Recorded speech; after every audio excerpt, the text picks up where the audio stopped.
Alright.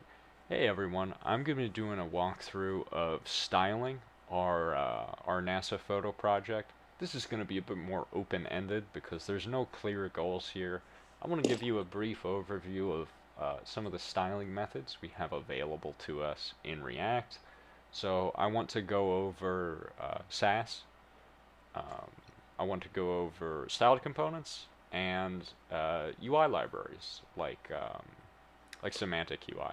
And some of these are meant to be used in conjunction with each other. Like the Semantic UI library is not going to cover all of our CSS needs. We're still going to have to make decisions in terms of layouts and paddings, and there are going to be options that we want to add in our website that aren't available through the component library. So we're going to need to add our own CSS to these, and I'll show you how they all interact. At this point, I have my page up. I'm going to use the version where I have a couple photos, just because that's a little bit more dynamic in terms of getting that content styled. So let's take a look. First, I want to cover Sass, because that's the most familiar to us, and it's very easy to get up and running. So what we do is we go into our terminal. I'm going to go ahead and kill the yarn server I have running, the yarn start server. You don't have to when you add dependencies, but I'm no expert. Sometimes it just gets messed up when you add things and you'll get weird error messages, and all you had to do is restart the server and things will work. So I always kill it before I add dependencies. Ooh, how do you kill it? So if I do yarn start, see how I no longer have my prompt available? Whenever you have that in the terminal, you can do Control C, and it sends a signal to that process telling it to die. Yeah, yep. Yeah, And so now, Henry, if you have multiple yarn servers running, how do you kill them all? if you want to kill them all, you would either go through them individually and do Control C. You can also use this trick in the terminal. We basically have a way to print out all of the processes running on our computer, like the task manager, with this command ps aux, and that will print out all the processes running on my computer, which is too many. So what we do is we do ps aux, and then this vertical, we call it the pipe character. We've been using it for or, but we call it a pipe because in the terminal, we can send the output of one command as the input in another command. And let's see, I think I need to mute everyone because I forgot to do that. I'm not sure how to do that when I have a screen share going. There we go. And mute all. There we go. Feel free to unmute yourself when you want to talk.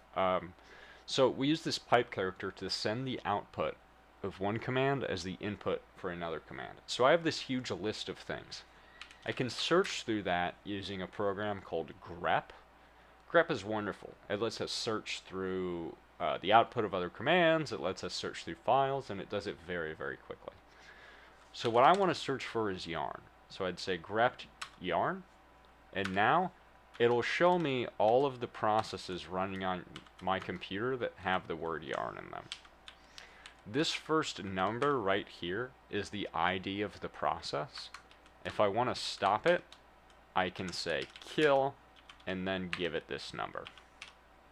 Or if I want to just kill all the processes running yarn, I can do pkill yarn, and that'll just grab everything that has yarn in it. So those are the command line ways to do that. I've had a number of people ask me, how do I get better with the command line? And there are some great resources out there, but the main thing is whenever you want to do something, just Google that and then add the words command line to the end of it. And slowly you'll build up an arsenal of commands you can reference to do all your tasks. Eventually you'll memorize them, and then pretty soon you'll be a degenerate like me who uses the command line for everything. You may have noticed that my computer looks weird.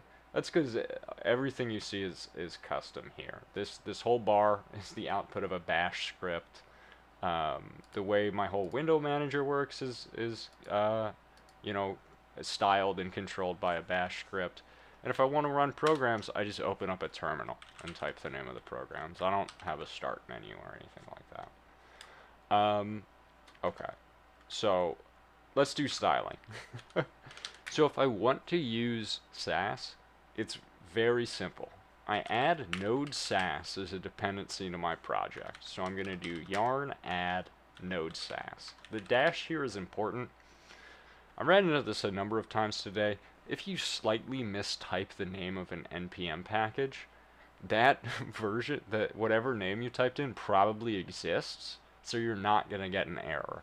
You're just going to install some random person's package and then be wondering why it doesn't work. Like, I have accidentally installed Axios like 20 times when I'm trying to install Axios. So be careful about the package you're trying to install. So I'm going to add node Sass to my project. It's going to download. It's going to take a minute. I really need to improve the amount of vamping I do while I run yarn commands. But the next step is, in our React components, we can import CSS files. Now that we have Sass installed, we can import Sass files, which have the extension SCSS.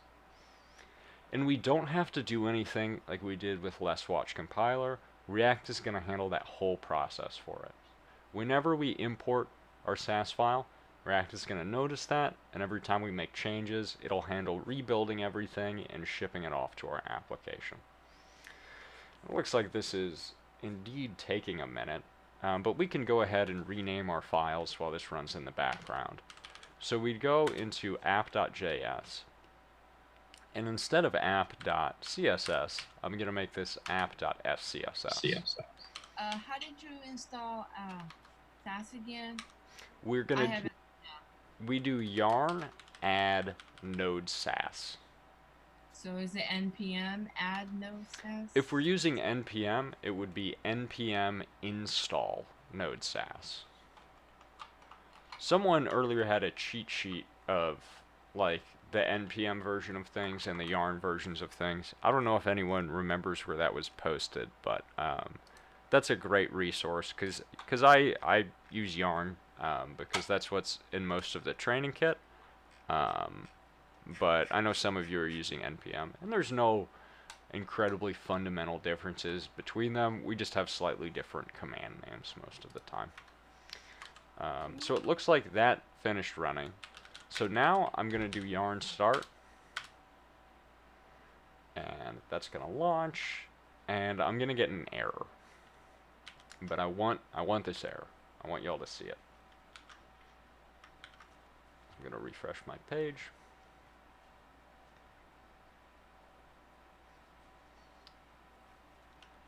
And the reason I'm going to get the error is because if I go into app.js, I've imported app.scss, but that file doesn't actually exist. Maybe it does. Oh, I didn't save this file. Yeah, so now I immediately get this error, and it says it can't find app.scss. That's because if we look at the files in this directory, we still have app.css. So I'm going to have to rename this to app.scss. Now that I've done this, everything is going to work, and we can write our Sass. It's essentially the same in terms of the broad strokes of how it compares to less.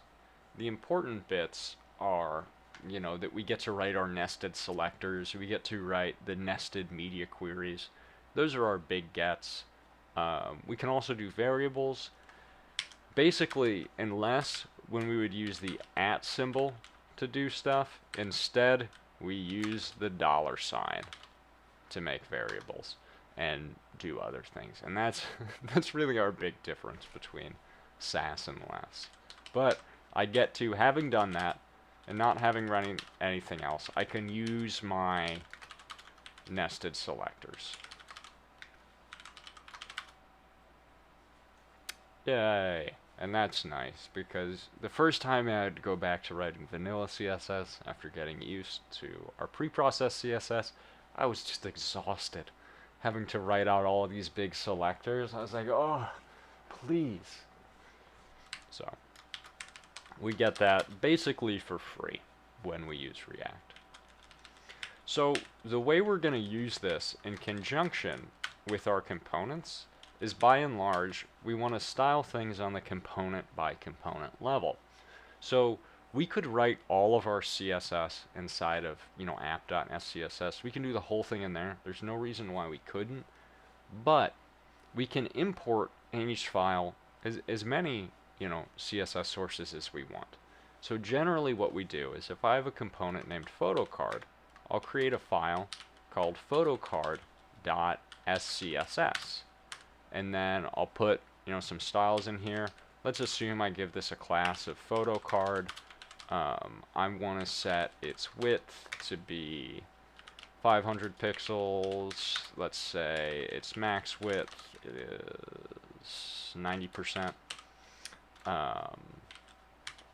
And then I want to get the image tag in here, and I want to give this a width of 100%, and a height of, let's call it 200 pixels. And then what I can do is I can go into my photocard.js file, and I can import this right in here. I do import /, as this is a relative path, and this SCSS file is in the same directory as I am. So I'm going to do photocard.scss, and I don't get any of my styles because I don't have my class name set up yet. All I have to do is add my class name to this div. I'm going to make it photocard. We don't put the dots in here, right? This is just like adding classes in our HTML. No dots when we add them, dots when we use selectors. So now I get my cards and they're styled. I want to talk about this because one of the biggest sources of frustration in CSS is when we try to resize images and they get all weird and squished. Well, the reason is because by default, images have a property called object fit, and this determines how they handle resizing. So what we can do is we can change the value of object fit, which is by default set to stretch, which is why these stretch out. If we do object fit of cover, it will make sure it covers the entire region that we size the image to, and whatever parts of the image spill out over the edge, spill out, and that becomes hidden and it's fine. So if I do this, all of my images fit in here. They may overflow, but I don't get them weird and stretched out. So that's nice at least. And, I can continue to style. I can grab, maybe I want these to be a little bit smaller, maybe like 300 pixels. And, I want these to be centered, so I'm going to go back up inside of my app.js, and I'm going to make sure all of my photo cards are wrapped in a div with a class of photo cards.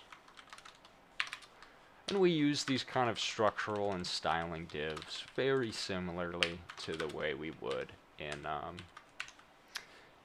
our normal projects, because all of this gets translated down to HTML at the end of the day. That's what we're seeing in our browser.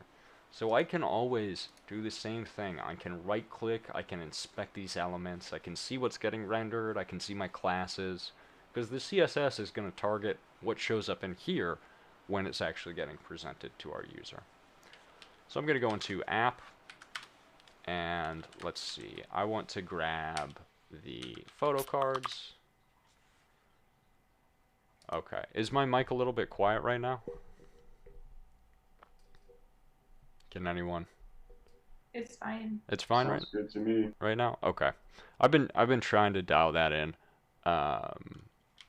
because my levels look good in my recording program, but on YouTube sometimes it feels a little inconsistent to me how that video gets exported. But please let me know if anything you see is wrong, or my audio's off. I want to make sure the recording is as good as it can be for those who can't make it. So I'm going to grab this photo cards class. I'm going to give it display flex, flex direction. Let's give it a column, and I'm going to align items center.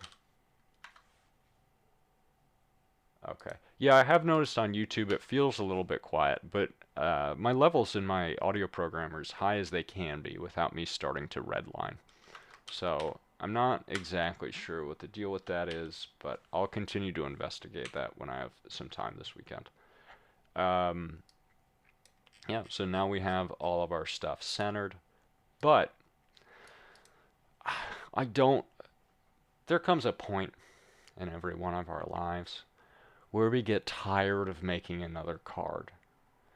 I've done it a lot of times. I know even though we're not that far into the program, you've done it a lot of times. We make a lot of cards. And sometimes I just cannot get the effort to give things a border and dial in the rounded edges and figure out what color gray looks good without looking boring. And you know what? I'm just going to admit it. I do not have the most artistic talent in the world. I know you're shocked because up until now it seems that I'm good at like everything. And it is true, I'm good. But there's some things I could use a little bit of extra work on. I want to be aspirational for you all, but I don't want you to think I have, nowhere to go from here. So, what we can do is we can use UI libraries like Semantic UI, which part of the advantage of React is we write components, and we write them super reusably. To use them, all we have to do is import them into our file, and then add them as a tag, and they work. So it's very easy to publish libraries that contain a bunch of components that have wonderful, complete, reusable features that we can customize with props and other settings, and it's great because we can absolutely style these buttons. We can absolutely implement things like labels and lists, and even complicated things like accordions and stuff. People have written things that do this before, and we can use them ourselves. And that's one of the wonderful parts of React. It is a very vibrant ecosystem.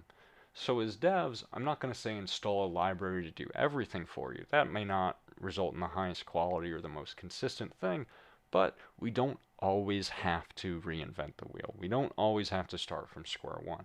So when we're prototyping our project, the priority is producing something for our clients, or, even I just don't feel like writing another accordion thing, we have high quality libraries that can provide these with functionality and with styling right out of the box so that it's going to look good and perform well. So, how do we install this? Very similar process. We're going to add this as a dependency. So I'm going to have to go into my terminal. I'm going to kill the yarn start process just to prevent any issues with this thing coming out of sync.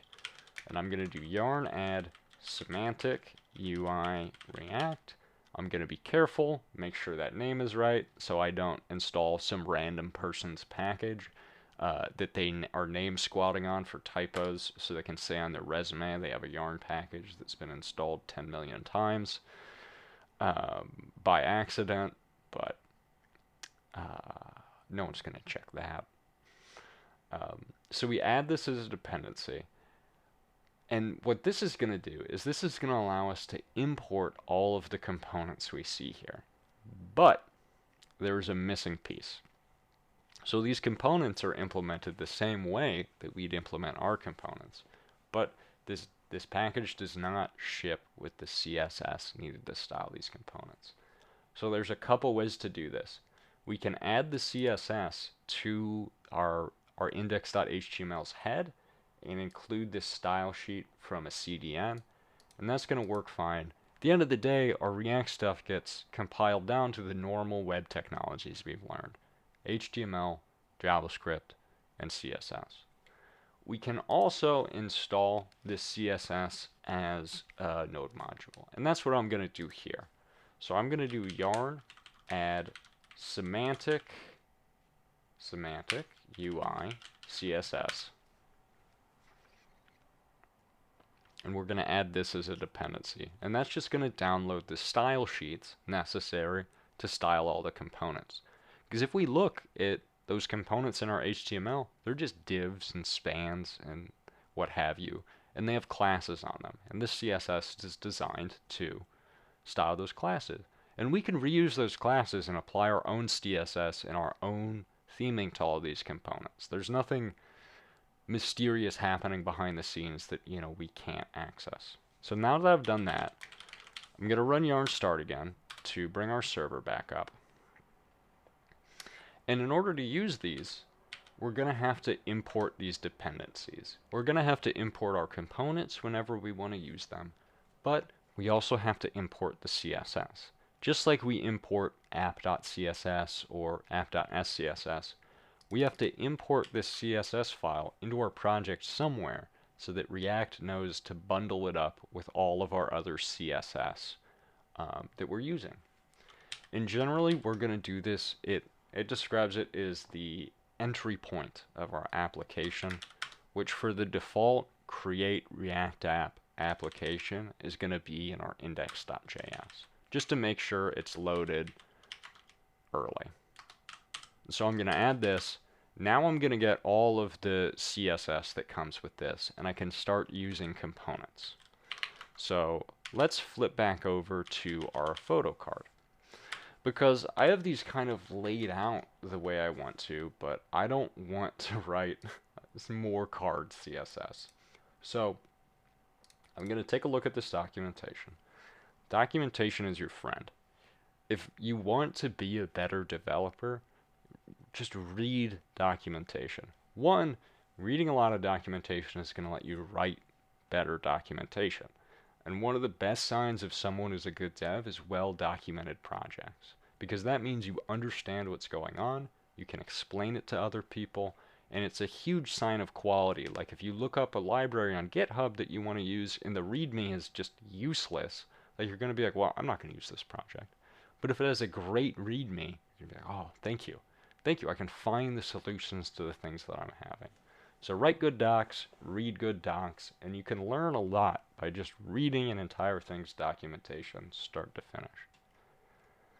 Which is what I like to do, because I look like this. So we see we have a card component, right? That's going to give us a nice little rounded corner box. Looks like it could be on any Web 2.0 website. That's exactly what I want. And they have these awesome examples for us, which is just straight up, here's a component. We can drop it into our page.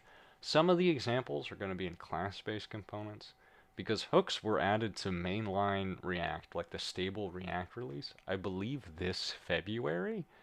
So not every example on the internet is updated, you know, to be using hooks. They're still pretty young as far as the stable release goes, but I'm very excited that we're learning them, because I love them. So we need to import this component in our application. So in PhotoCard, we're going to import the component we want. And this library exports tons of different components, so we import them using a named import. So I specifically want the card, and I'm going to get that from the package name, which is Semantic UI React. Now, I can use this like any other component. I can just straight up replace this div with my card. And it should just work. And it should just work. Did I ever... Oh, yep, there we go.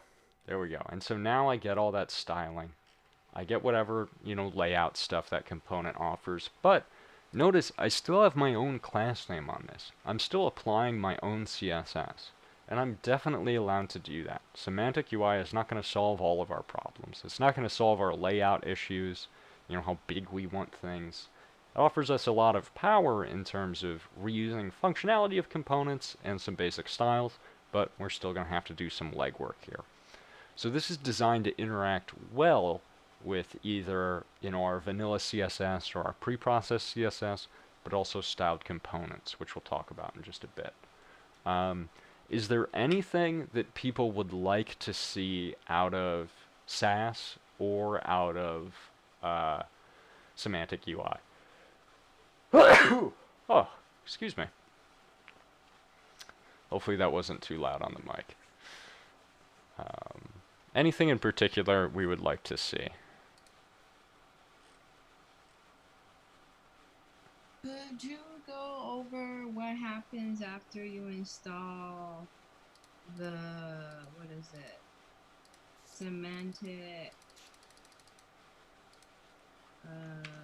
UI. Yeah, so that's exactly what I've done here. So in my terminal, if I scroll past all these notes, we have to install Semantic UI.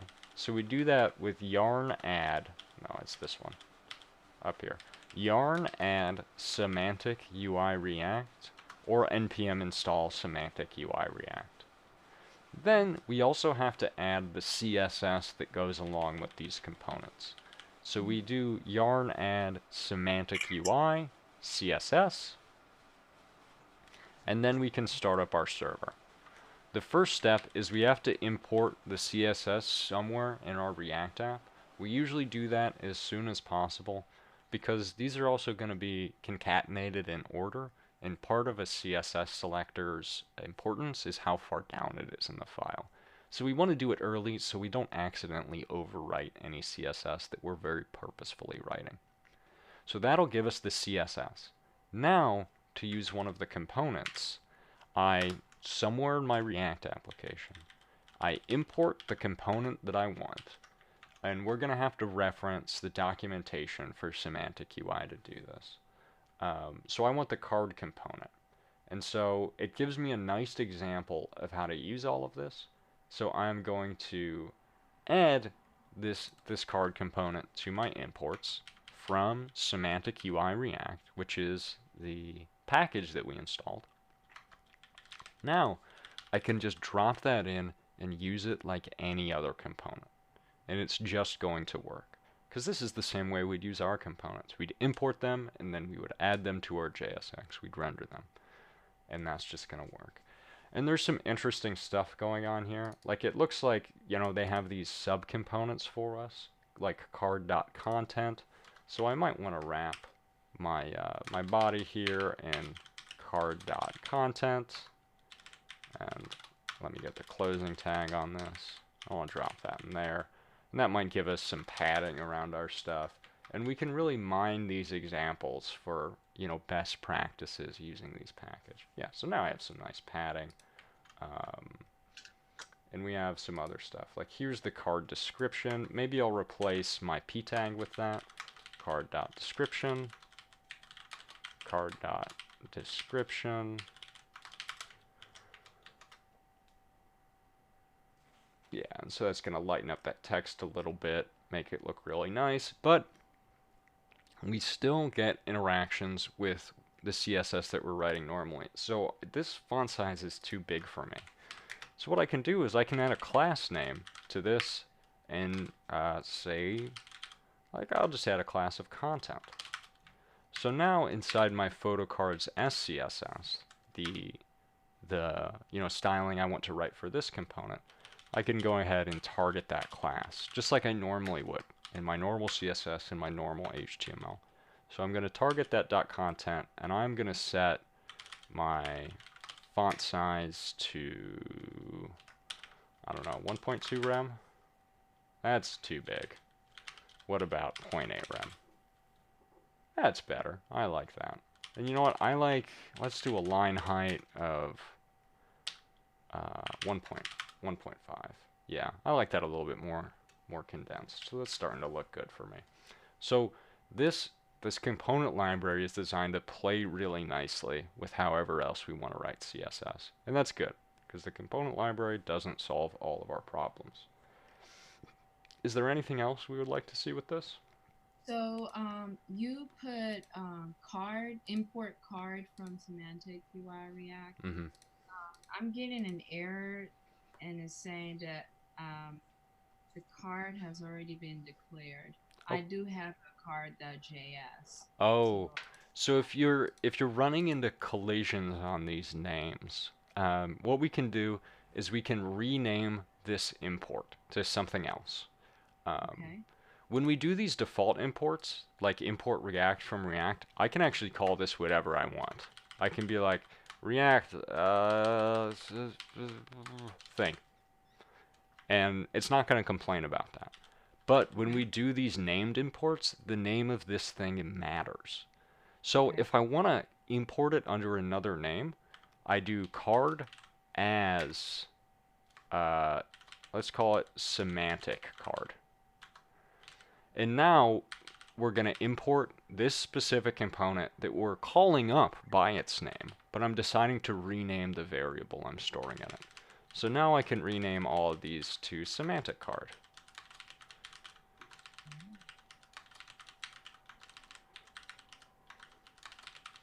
And that will help us because some of these have very generic names that, we're likely to have used inside of our own project. So that's how we do that named import where we need to rename that variable.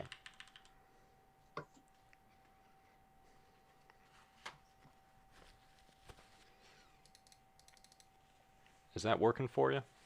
I know it's probably It's taken a while to rename everything. okay. So you would need to put that. Um. Okay. I'm trying to figure out how to how to do that because I do have a card component. Yeah. So would I go inside of the card component and do No, the card as semantic card or nope. So wherever you have import card okay. from Semantic UI React, you can just add after card. You can add as semantic card.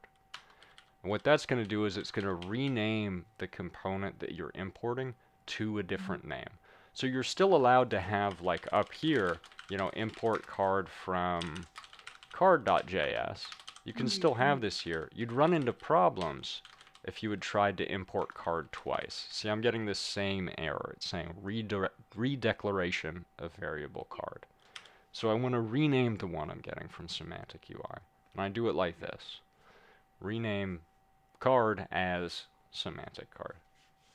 And all of that information, the props and the URL and the date, all of that is inside my card component.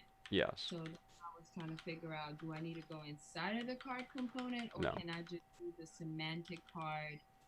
Yeah. So these are going to be two entirely separate components. We have to Okay. avoid calling them the same things because we can't have two variables with the same name in React.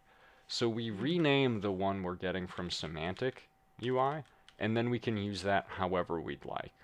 Um, Oh, you're wrapping that. Oh, yeah. okay. So You're I'm inside of my version of the card component, and I'm just using this semantic card component instead of divs, because if I use it, then I get wrapping. my nice little border. Oh, that makes so much sense. Okay, Yeah, great. absolutely. Okay. Yeah. Are there any components anyone was interested in seeing? There's some interesting ones in here. Can you repeat that with the divs and wrapping it with semantic card? Yeah, so we can use these components that we're getting right out of the box. So previously, I had just a div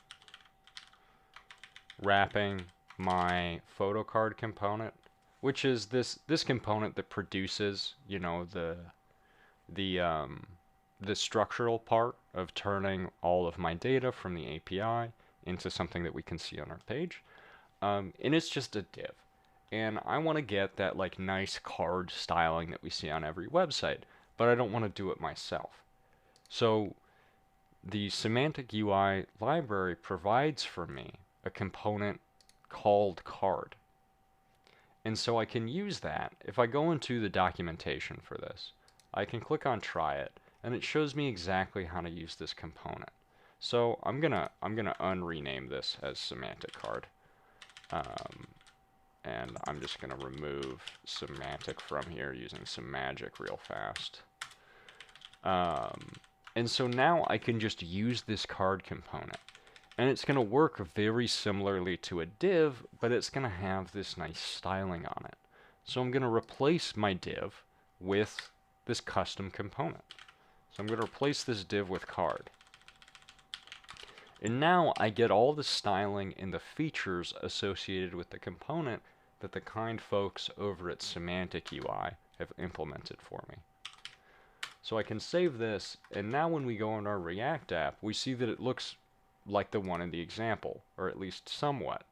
We have this, nice styling and layout and stuff. And this card component comes with these like sub-components. So for example, there's one called, card content, and so I've applied that instead of the p tag that I had previously, because that has some nice styles that I want to use. And we have other components that kind of replace our basic ones, like image. So to import that, I go into my imports. I'm going to do comma, because I want to add another one. And I'm going to get this image component. And now I'm going to replace my image tag with the one I'm getting from Semantic UI. So I'm going to save this. And now we're using their version of the image. And let's see, I'm going to actually pop this outside of the card content. Yeah, now I get this nice Web 2.0 thing without having to do a tremendous amount of work myself, which is always beneficial for me. But we can play nice with our own CSS. So like, let's say I'm gonna have, I want to style this H2. Let's give it a background image. Let's do a linear gradient. I always forget the syntax for this. We can't forget all of our old CSS. It sticks with us. So we're still using MDN. We're still using all of our old web tech. Yeah, so I'm gonna do, let's do from white to fa fa fa, which is a nice, like, gray color. No, I want to do from fa fa fa to white. That's what I want. So let's do fa fa fa. Then I'm gonna have that transition to white, and then I'm probably gonna have to rotate this. We'll see.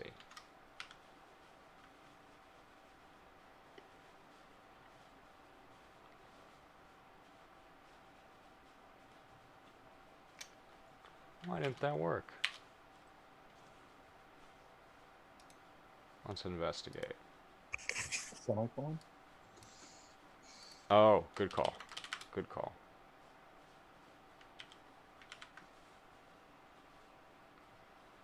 Maybe it also doesn't like me mixing these colors, although it really shouldn't care. No, I want FF, FF, FF.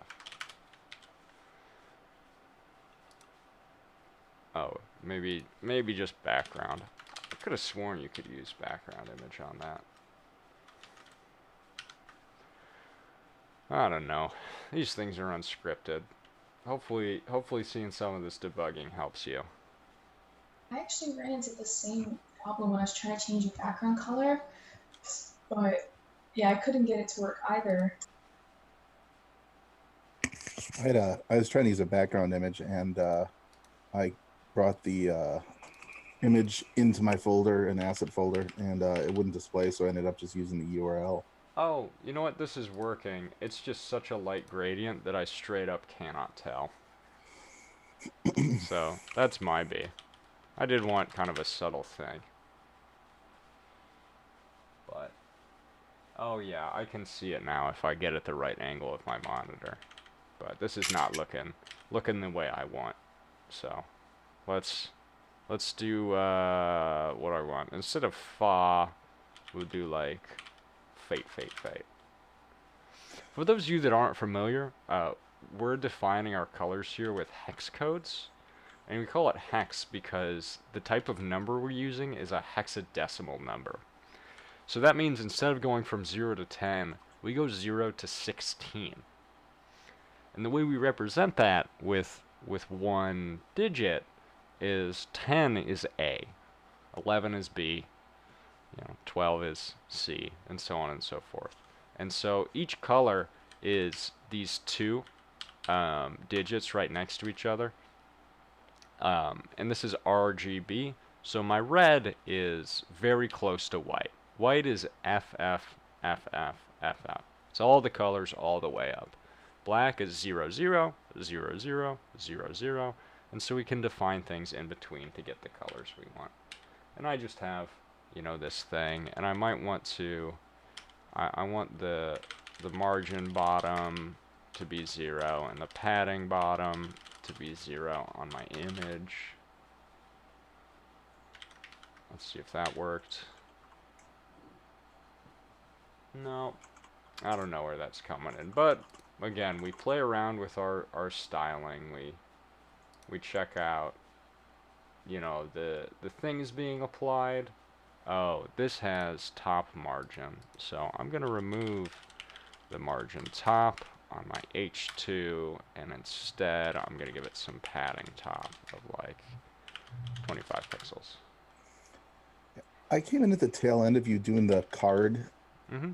Is all you did was you brought in the semantic UI, you did your NPN or yarn semantic, then you imported semantic, and then you just copied, and then you typed in card where your cursor is now, and then you just replaced the div with card? Absolutely, yeah.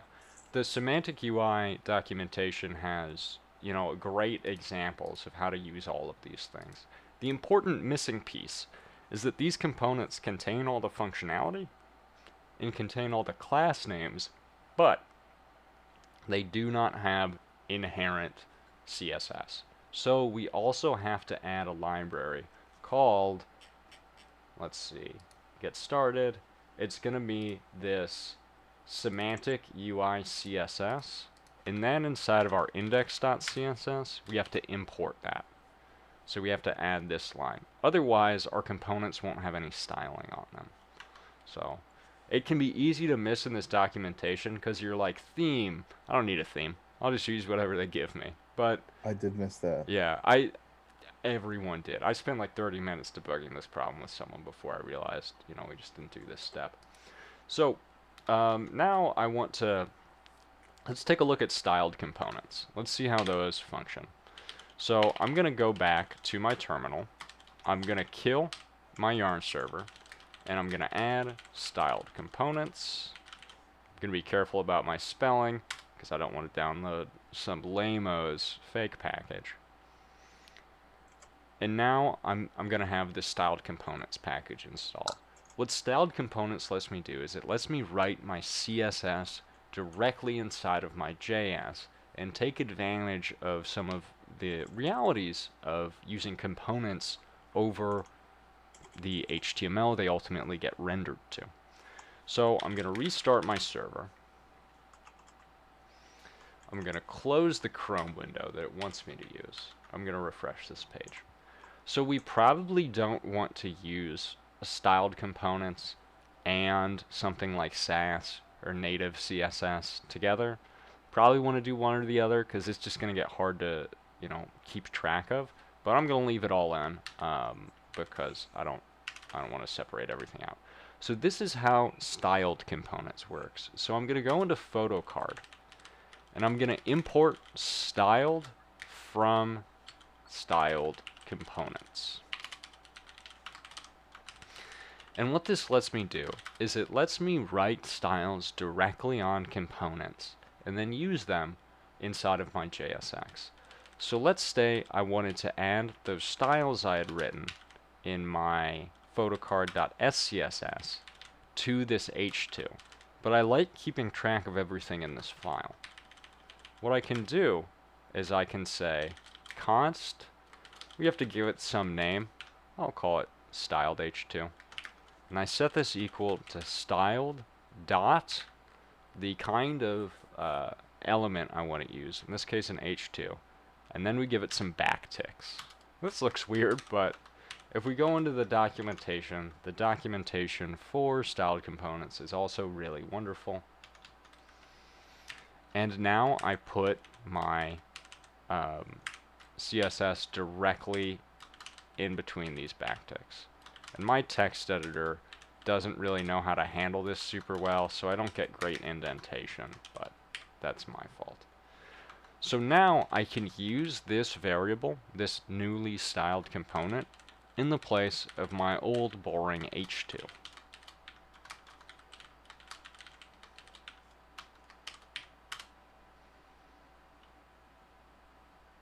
And so now I get those same styles, and I can go in here and I can add stuff to my heart's content.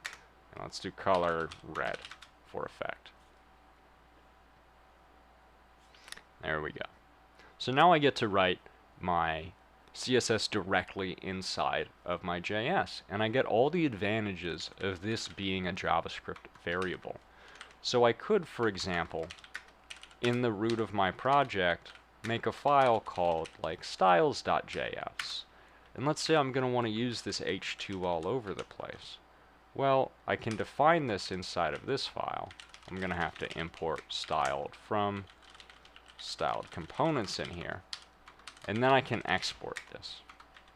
And now, instead of defining it right here, I can import this styled h2 from my styles file.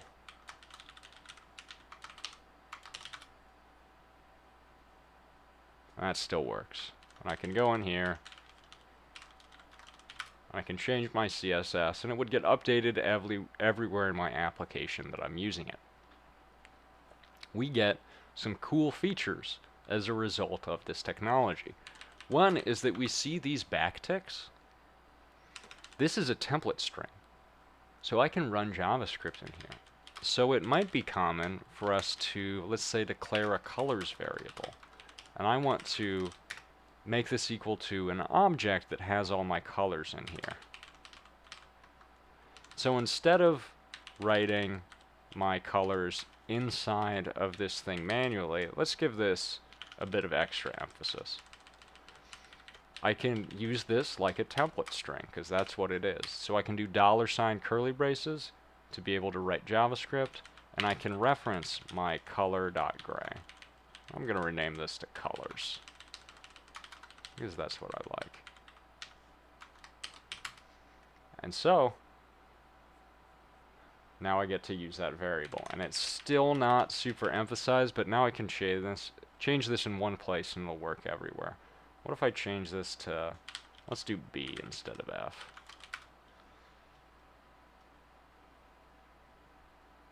It's still really subtle. What about 9?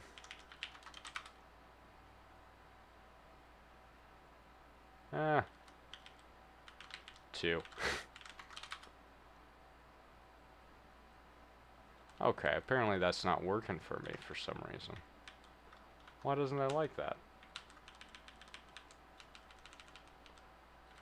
I don't know, I think this linear gradient is up to some shenanigans here. But let's go ahead and use this as the text color.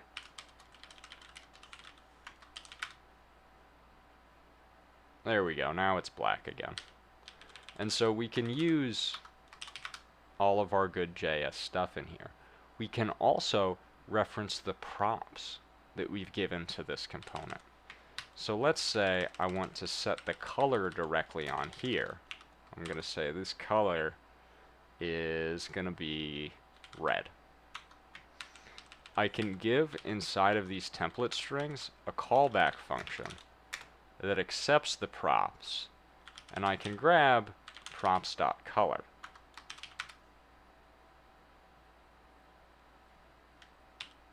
And it didn't like that. Why didn't it like that? Oh, it's because I have to do it like this. I have to do props.color and then CSS. Give this more backticks. And then let's pop over to the documentation. I tend to not use styled components. I'm more partial to Sass myself, but you can Yeah, that's what I wanted to do. Why aren't you playing along with me?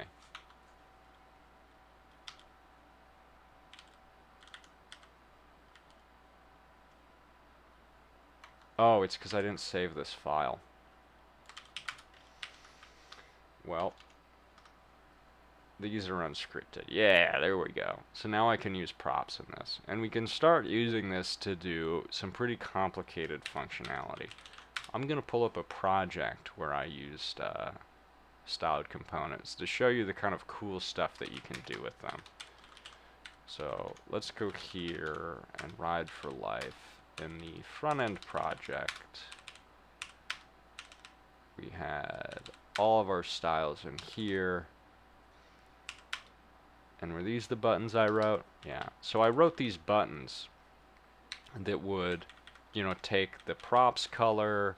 They determine, you know, if we had set them to be primary, and they would swap the background color with the foreground color. And then we can do this really cool thing where we can pass other components as arguments. Sorry, that was a little bit small. We can pass other components as arguments to styled and style those directly. So what I can do is, if I wanted to apply these styles to card using styled components, I can do something like const styled card is equal to styled given this entire card component. And I can apply new styles directly onto it. I'm going to steal what I had written inside of my photocards.scss for this. I'm just going to grab all of this stuff. And I'm just going to plop it right in here.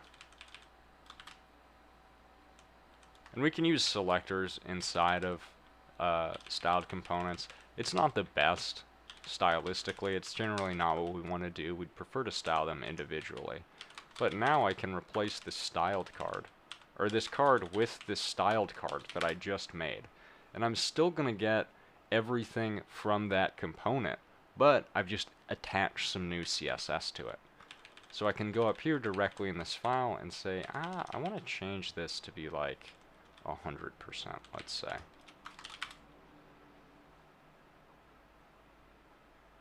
You know, and we can just mess with these properties, whatever we feel like.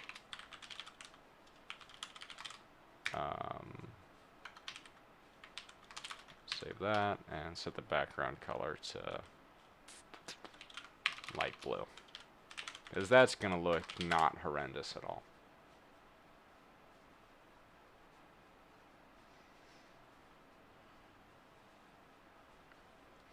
No? Why is everything trying to give me so much trouble today?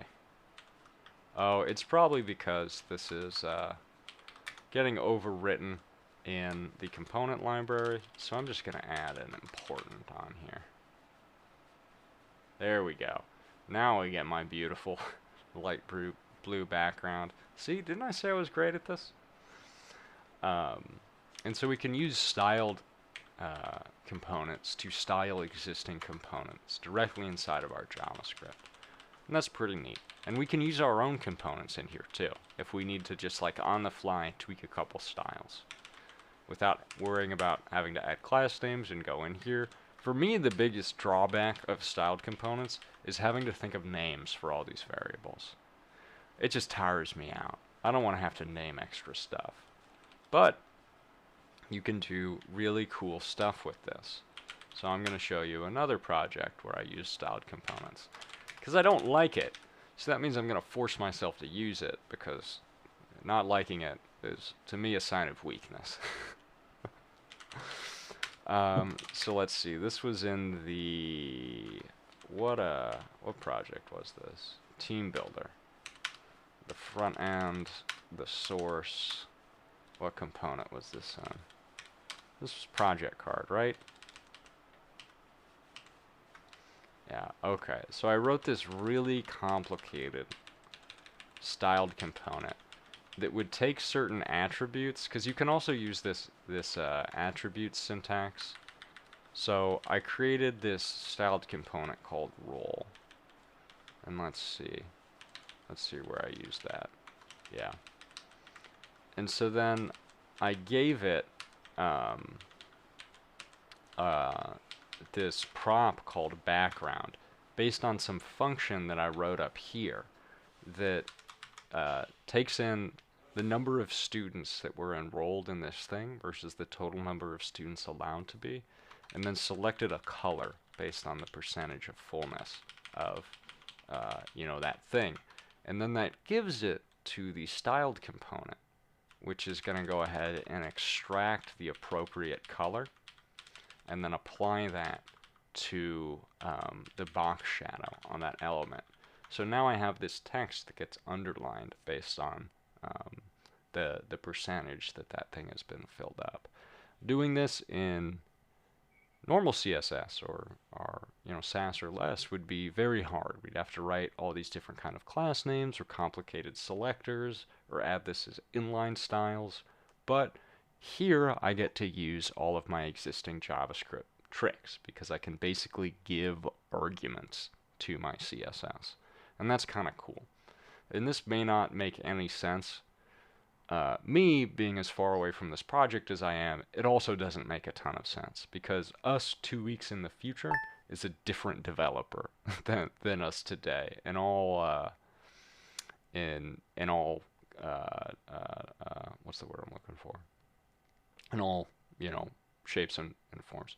So like this is why we want comments. It's nice for the developers who are collaborating with us, but it's also nice for me in the future. So I don't have to go back and figure out what crazy stuff past Henry was trying to do.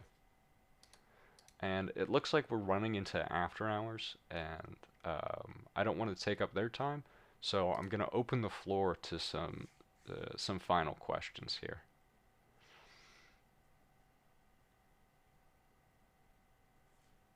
So, anything we got questions on with the various methods of styling we had? I know this wasn't super directed.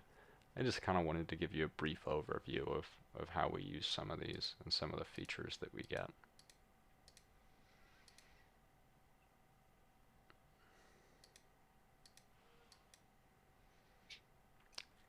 Nothing? Thank you, Henry. Oh. That counts. That counts. Well, you know how when we added the card element from Semantic UI? Yes. And we had a class name on it, and then you used Sass to style it further? Yes. Was there anything special you did? Because mine, Sass isn't responding. So it's possible, let me flip this back. So it's possible that some of our styling isn't getting applied because of how our selectors ultimately end up working. Because we're still going to have the same fight we do when writing normal CSS in terms of how this stuff works. So when I try to set the background color on this card using the class that I added, it won't work. And that's because the selector that they use inside of the CSS for the Semantic UI stuff is going to be more specific than mine. So when the CSS engine is trying to figure out what styles to apply, it's going to use that one. So one option is to add this exclamation point important, or sometimes we call the exclamation point bang, because it's easier to say. So this bang important to here, and that's going to force CSS to prefer my styles. Using importance isn't a super high quality solution because it can lead to confusion about what's actually being applied. But maybe we could add a more specific selector to this. Like I know this is going to be inside of a photo cards class, so I can pop that in there. And then maybe if I remove this, my selector is now going to be specific enough that it'll override the selector from the styled component CSS. Okay, thank you. You're welcome. All right. Any other questions with this?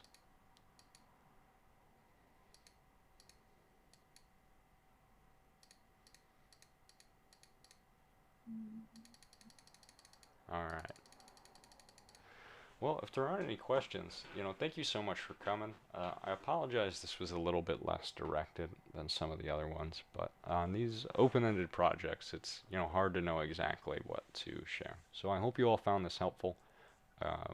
If you have more stuff you want to see, feel free to drop it in the After Hours channel, and I can try to cover that on the After Party, or not the After Hours channel, the After Party channel. I can try and do that in the After Party. We do Saturdays at 10 a.m. Pacific, 1 p.m. Eastern, which is where I am, or in any of the other things that I do during lunch, or kind of like the bootleg thing I did Monday night. I'm not sure if I'm going to be continuing to do that because I only have so many hours in the day, but if people found that helpful, then I want to try to make sure that I can, get you all the help that you need to be successful here. So thank you so much for coming. Really appreciate it. I have a lot of fun doing these things, and I'll see you all later. Thanks, Henry. You're welcome. Thank you. Thanks.